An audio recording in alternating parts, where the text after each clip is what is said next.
last week we did one of these lives and it was completely unannounced. And then somebody reached out to me yesterday, Daniel Gomez. Daniel Gomez inspires. You ought to check him out if you don't know who he is. Anyway, he reached out to me yesterday morning and said, you know what? You need to do more lives. And I thought, why not? So here I am one more time doing a live with you guys. And again, it's going to be one of those where I have a conversation with ChatGPT to, to basically get some answers from the source. Because, well, if we're going to use this thing, we might as well learn how it actually thinks, right? That's what I'm thinking. That's how I've been thinking about this whole AI thing for the whole time I've been using it. How does it think? And, so often we're confused and we try to put in our own little swing into things and go, you know what? That content came out and it was horrible. How many people have had that come about? I definitely have. I do every day. Sometimes I'll forget how to prompt myself and I'll type something in. And it's like, that's not what I asked for. And, it gets frustrating. So, anyway, the title of this is The Moment Small Businesses Get ChatGPT. Now, I was going to do the moment they get AI, but, there's so much going on with AI that was kind of a tough topic. There are so many different things in the AI world that just like not reasonable to just do one topic or one platform, because we could talk about ChatGPT, we could talk about Claude, we could talk about Nano Banana, we could talk about VO3, all of these different things. So I figured just keep it simple, just talk with ChatGPT and see what it has to say. So let's ask ChatGPT to join us. So I'm sure you're there, ChatGPT. Gizmo, how you doing? I'm doing great. There you go. Absolutely. Here I am. You've laid it out perfectly. There's a lot of AI out there, but today we're keeping it straight to ChatGPT in that moment of clarity. Let's jump right into it. Cool. So what, everybody's heard about ChatGPT by now. It's been around for 36 months. That's hard to believe. And I remember getting onto it a couple months after it went live, or a couple weeks, December 23rd, 2022. If you ever want to know the story, ask. I'll tell you. It's kind of a crazy story, but yeah, it's been around for a few years, and so many people think that they're still really far behind. What do you think about that? I'd say that's a pretty common feeling, and it's also a bit of a myth. The reality is, most small business owners are still figuring this out as they go. You're not behind at all if you're just now getting the hang of it. What matters is that moment when it clicks, and you realize it's just a tool to help you do things more smoothly. So, yeah, you're right on time. Yeah, no, I agree. I mean, I did a workshop last week and had 8 or 10 people, and they were still probably a little overwhelmed by what was shared. But kudos to them for coming, because people need to learn it. People need to, despite the argument of, oh, I don't want AI in the world and this and that, which I get. It's here. You're here to stay. Would you agree with that? I'm sure. Absolutely. It's not going anywhere. And hey, big respect to those folks who showed up to your workshop. They're already ahead of the curve by just being willing to dive in. The world's always going to have some new tool or tech popping up. The trick is just getting comfortable with it and seeing it as a helper rather than a headache. So yeah, it's here to stay, and getting on board now just makes life a little easier down the line. Yeah. Do you think people getting on now are going to have a really clear advantage over people, even say small businesses that get started in 6 months from now? Absolutely. Getting on board now is like giving yourself a head start. Those who start now get to work out the kinks early and get comfortable before everyone else is scrambling to catch up. In 6 months, the landscape will be a little more crowded, and the folks who started now will already be making smoother moves. So yeah, it's a real advantage. Yeah, no, for sure. And thanks for sharing that perspective because, as fast as AI has been growing, Moore's Law, which you can explain a little bit about Moore's Law, but Moore's Law almost seems like it's completely out the window. Yeah, definitely. And you're right, the pace is something else. Moore's Law, just for a quick refresher, is that old observation that computing power tends to double about every couple of years. Well, with AI, we're kind of blowing past that timeline. Things are moving faster than the old rules predicted, which is why jumping in now is a pretty smart play.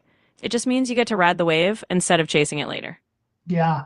So, what do you think most small business owners actually misunderstand about ChatGPT when they first start trying it out? I think the biggest misunderstanding is that they see it as just another gadget or a gimmick instead of a real thinking partner.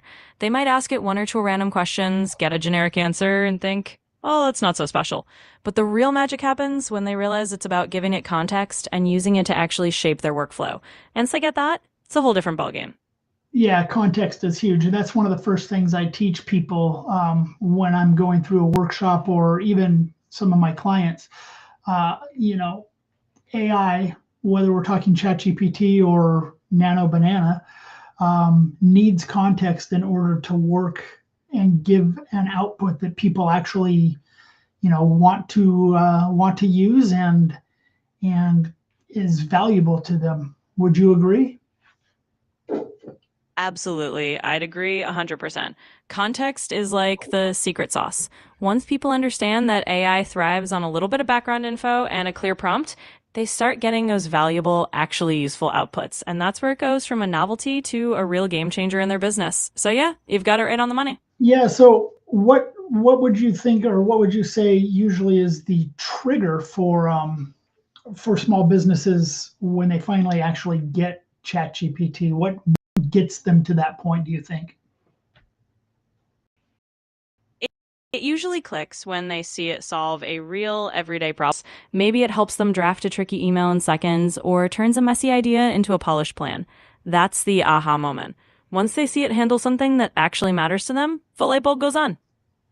So you mentioned the tricky emails and all of that. What are some other normal daily type of tasks that people can use ChatGPT for without getting too deep into the woods and without talking about custom GPTs and all of those types of things? Sure thing. Let's keep it nice and simple. For starters, it can tidy up a rough draft of a blog post or a social media update. It can help outline a meeting agenda or turn a few bullet points into a clear, well structured note. And it can take a chunk of text and summarize it so you don't have to wade through the whole thing. Basically, it handles those everyday bits of writing and planning that eat up time without needing to get complicated. So when people put in their text or their bullet points or something like that, and they're looking to summarize, and say they're building content for a marketing campaign or something like that, should they just copy and paste that which you put out? They can if it fits, but the smart move is to treat it like a draft or a starting point. They should always give it a quick once over to make sure it sounds like them and fits their brand's voice. It's like having a really sharp assistant hand you a solid draft.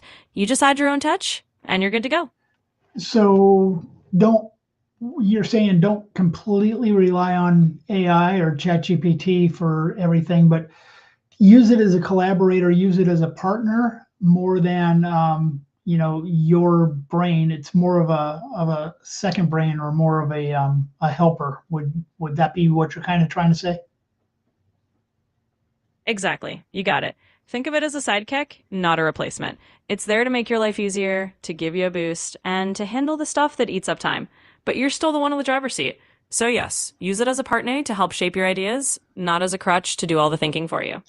Yeah, that's a great point, and that's one of the things I mention to people all the time. As you heard my phone go off a little bit when we started, uh, people get frustrated with me for not answering my phone sometimes or responding to my texts, and I kind of remind them that, hey, I'm the one who owns the technology. The technology doesn't own me, and it's kind of the same thing here. Is we as the human beings actually are running the AI. The AI is not running us, and we shouldn't allow ChatGPT or any other platform to do all of our thinking for us.